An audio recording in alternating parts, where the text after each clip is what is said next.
2.2 estimating square roots. What's going to be really important, okay, in estimating square roots, that you have a good sense of what your perfect squares are. Okay, so if I were to say 1 squared equals 2 squared equals 3 squared equals 4 squared equals 5 squared equals squared equals 7 squared equals 8 squared equals 9 squared equals, you can keep on copying these down, 10 squared equals 11 squared equals 12 squared equals. You can give yourself the challenge of knowing all the way up to 20 or even 25, but really, embedded in your multiplication table, you should have these guys all memorized anyways. So this is going to be 1, 2, nope, lies, 1, 4, 9, 16, 25, 36, 49, 64, jumping the gun, 81, 100, 121, and 144. So remember, all that's saying is 1 squared is 2, 1 squared is 1, so 1 times 1 is 1. 2 squared, 2 times 2 is 4, etc. So that is going to be very helpful in using benchmarks and using what we know about perfect squares to help us approximate. So, example number 1, determine an approximate value of each square root. When it's in fractions, you want to replace the numerator or denominator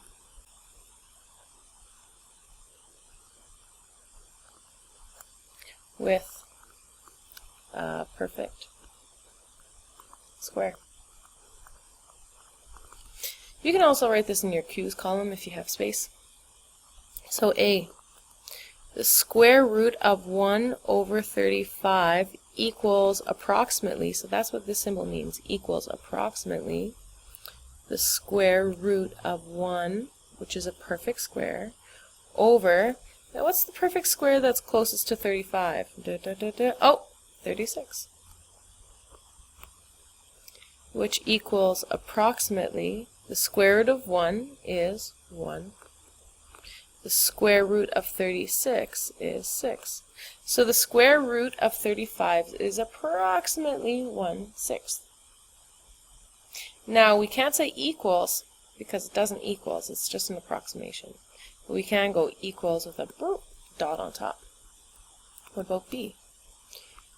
The square root of 85 over 4 equals, 4 is already a perfect square, so that's going to be easy for us to approximate.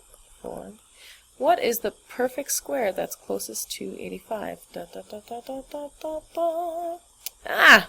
81 is the one that's closest.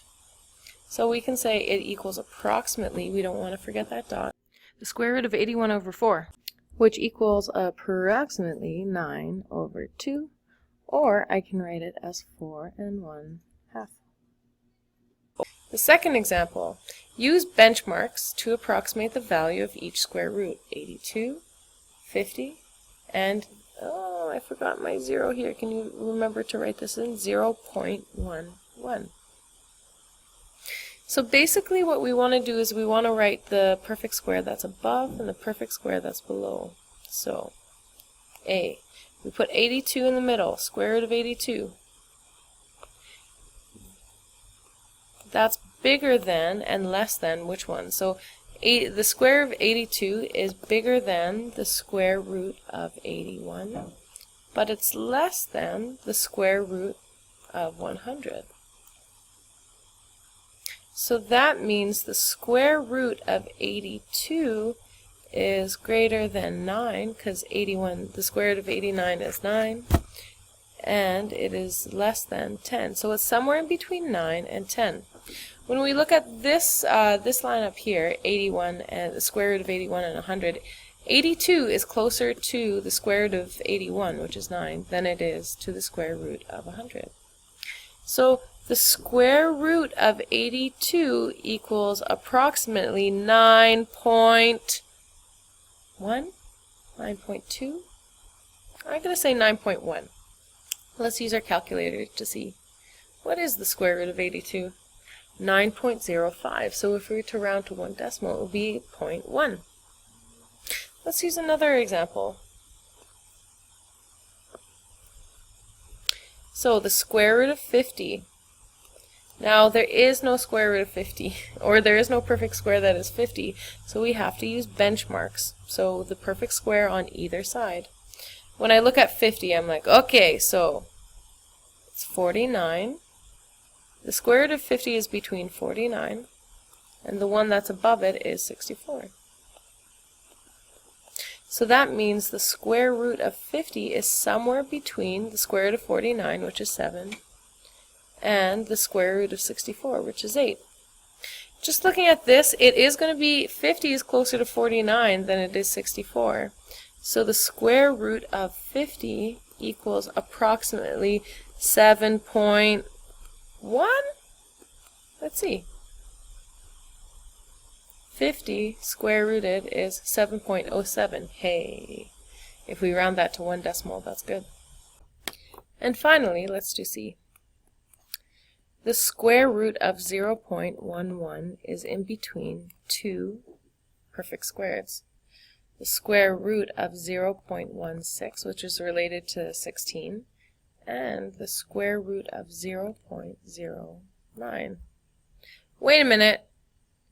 The square root of 0.9, that's irrational. What happens if I put the square root of 0.9? The square root of 0.9 is 0.3. So 0.9 is not a perfect square, whereas 0.09 is. It's a funny thing with that decimals, with those decimals that I talked about in the first video. So the square root of 0.09 is 0.3. So we know that the square root of 0.11 is somewhere between 0.3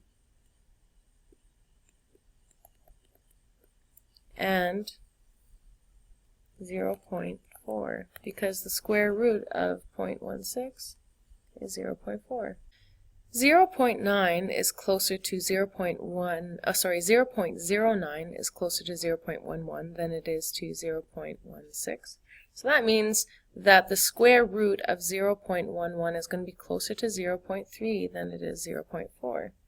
So we're going to estimate that the square root of 0.11 equals approximately 0.33. Let's see. 0.11 square rooted is 0.33166247903554. Woot! So that's a pretty good approximation. So as a summary, use what we know of perfect squares to approximate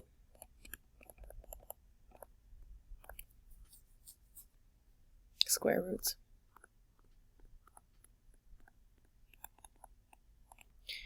If you know the perfect squares that are close, you can estimate. What I want you to do with Math IXL is grade 9. Math IXL. Grade 9, A8.